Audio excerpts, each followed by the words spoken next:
Police have yet to arrest the person responsible for a deadly shooting outside a Louisville restaurant over the weekend. It happened around 3 a.m. Sunday outside Southern Restaurant and Lounge around 3rd and Market Street. 2 people died. Another 5 were hurt. We learned this was a last night celebration for the establishment before it was to close for good at that location, and that the party had spilled out into the streets. Police said 1 person died at the scene, another at the hospital. 4 others transported themselves to the hospital and are expected to recover. A 7th person was hurt after falling, trying to escape from the chaos. Police said that they are relying on the people outside that restaurant at the time to come forward. There were 200 to 300 people at that location when this shooting occurred. This is our community. We cannot do this alone. We need the public's assistance when they see something to say something. Police said they were reviewing surveillance video to piece together that shooting. LMPD also mentioning how stretched officers were during that same time overnight, with calls of street racing and a separate incident where officers were being shot at in a different part of town. Well, Sunday's shooting immediately led to new calls for change from city leaders and community members alike. Our Alexis Jones explains what Mayor Craig Greenberg proposed to Metro Council. The shooting outside a Southern Restaurant and Lounge has reopened old wounds for our city as it tries to recover from past acts of violence. And just hours after the tragedy, one group gathered to search for answers and help ease the pain. A moment of reflection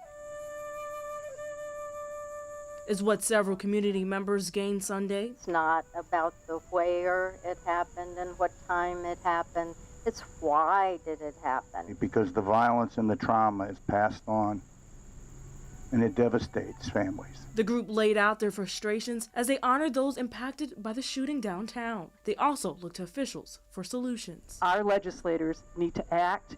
They need to do something, and we need to let them know that it is very important to us. Mayor Craig Greenberg shared the same sentiments during his press conference. Enough is enough. We can and we must do more. I'm calling on my colleagues at Metro Council to determine whether bars in our city should stay open till 4 a.m. or, like many other cities in America, 2 a.m. is late enough. In the meantime, he says Southern Lounge will remain closed. Alcohol and Beverage Control reached out to state officials to terminate the bar's license. It's called an emergency suspension order based on the violence that has taken place. And that process takes a little bit of time, but LMPD is going to send the reports over to the state officials, which will start the clock. And that would result in an immediate revocation of that license. City leaders add they've worked to close the business since July 10th after receiving several complaints. But unfortunately, Greenberg says they were unable to shut it down before lives were taken. In Louisville, Alexis Jones, WHAS11 on your side. Well, police are asking for the public's assistance as they continue to investigate. If you know anything, you're asked to call that anonymous tip line at 574-LMPD. You can also use the online portal. We did find out today that the Alcohol Beverage Control will provide an update on its latest investigation into the Southern Lounge and the shooting that happened on Sunday. Stay connected with us today as we learn more about that ongoing investigation carried on by, again, the ABC. That should be happening in the next couple of hours. We'll bring it to you here at 4. Kentucky State Police are investigating a fatal crash in Grayson County. Troopers say around 1 p.m. Saturday, 70-year-old Elizabeth Roof was traveling on Salt River Road when she failed to stop at an intersection and crashed into an SUV. She was taken to the hospital in Owensboro where she died. The driver of the SUV is recovering at Norton Hospital in Louisville. And we're hearing from the family today of the 16-year-old Lucy Kruger, who died in a car crash in Bullitt County Friday night. Lucy was a passenger in the car and taken to U of L Hospital where she died the next morning. She was a junior at Bullitt Central High School where she ran cross country and track. She leaves behind her parents, Amy and Todd, and her brother Noah. In a statement sent to us today, the family wrote, "We are devastated at the loss of our daughter Lucy. A few short words cannot capture how special she was to us. She was a light in this world that left us much too soon." Funeral arrangements are pending. Louisville police said the serial robbery suspect they've been searching for may have tried to attack again. But fortunately for one woman, LMPD said her situational awareness kicked in and saved the day. Right now, police are saying this incident is possibly connected to 6 others in the southwestern part of Jefferson County. The most recent one happening Sunday morning just before 6. That woman alerted police to Kennedy Place Circle near Stone Street on a suspicious person who she said ran up to her car with a gun and proceeded to run after her when she tried driving away. When police arrived, he was nowhere to be found. He's been identified as a black man about 5'7" or 8", about thin build, wearing all black with a hoodie pulled up over his head and a silky mask covering his mouth and nose. The firearm described was a silver handgun. This area is a bit out of the way from the similar incidents LMPD's responded to recently. However, based on the victim's description of the suspect, police said it could be related and that media coverage may have pushed him to other surrounding areas. The man accused of chaining a woman to the floor of a house in Park Hill pleaded not guilty this morning. Officers say August 16th, neighbors called police after they saw a woman screaming from the window of a house on Bowling Avenue. The house was completely barricaded, so police climbed a ladder to that second story to get her out. Inside the home, police found the woman with a chain around her neck bolted to the floor. Officers used a hatchet to break that chain. They got her out of the room and used bolt cutters to get her out of there. Police arrested 37-year-old Moises May in connection with that incident. He's facing several charges, including kidnapping, wanton endangerment, and assault. He'll be back in court on August 31st. 3 15-year-olds in Oldham County are facing terroristic threatening charges connected to a TikTok challenge. Oldham County police said the students told a teacher there was a bomb or gun in their book bag. That TikTok challenge encourages students to do this while recording the video of the conversation as a joke. Oldham County schools sent out a warning to parents and students about the week before this with the seriousness of this crime. Police also said there was another incident at South Oldham High School that may have been inspired by the same challenge. Another 15-year-old student faces a harassing communications charge in that incident. Well, starting today, all JCPS students can receive free breakfast and lunches regardless of their family's income. The USDA's Community Eligibility Program was extended to 3 more Jefferson County schools, bringing the total to 147 cafeterias. The J. Graham Brown School, Low Elementary, and DuPont Manual were the final 3 schools within the district to receive approval last week. Students who bring their lunch from home can also go through the cafeteria line and get a reimbursable meal at no charge. If you're looking to save some money, one of the first places to start is making sure you are taking care of the money you have.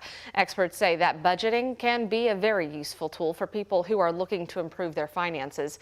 Our Jim Stratman sat down with a couple of financial experts to talk about what you should do to build your budget. We like to call it the other B word, because a lot of times for folks when they hear a budget, they're immediately turned off. Yes, building a budget can be scary, but it doesn't have to be. We like to think about a budget as telling your money where you want it to go rather than wondering where it went. C. Garrison works with the Office of Financial Empowerment here in Louisville. Her office is dedicated to helping people address their financial situations through education and programs that can teach them how to be better with their money. The worst thing to do when you're trying to set up a budget is to make yourself feel very limited, because then it feels like kind of like a jail, right? Like I go to work, I make all this money, and then I can't even spend it the way that I want to spend it or how it makes the most sense. So how do you do this? Well, I've compiled a list of suggestions from C and Dr. Jay Brandy, who's a finance professor at UNL, and they say the number one thing is to track your spending. In fact, do it over the course of a couple of weeks so you can see where your money is going, then compare it to your paychecks after taxes and benefits are taken out. Number 2, do not try to quit cold turkey. A budget is a tool to build good spending habits, and it's those bad habits like impulse spending that tend to make financial responsibility a bit harder, so ease into it. And finally, number 3, build out an emergency fund. That's money that you've put away in case something breaks with the car or an appliance needs fixing. That can give you some peace of mind and make sure you're sticking to your budget, make that a bit easier. That's like priority 1 today. The emergency fund is something that everybody should have. And one last bit of advice, don't feel bad if you don't stick to your budget completely. Make sure you compare your budget every month to see how your spending changes and adjust it if you need to. Jim Stratman, WHAS11, on your side. It is the beginning of sports wagering in Kentucky. Right now, you'll be able to pre-register on eligible apps to place those bets.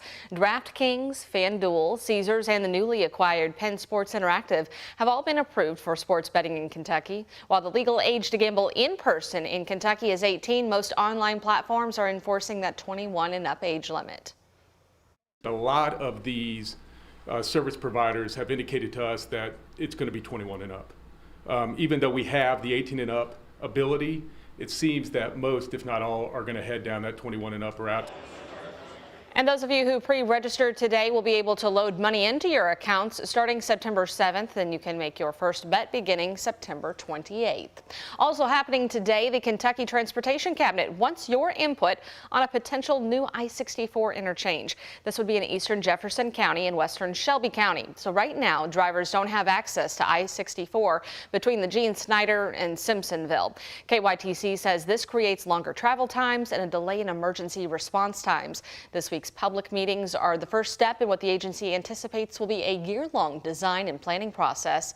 Tonight's meeting is from 6 to 8 at St. Michael's Catholic School.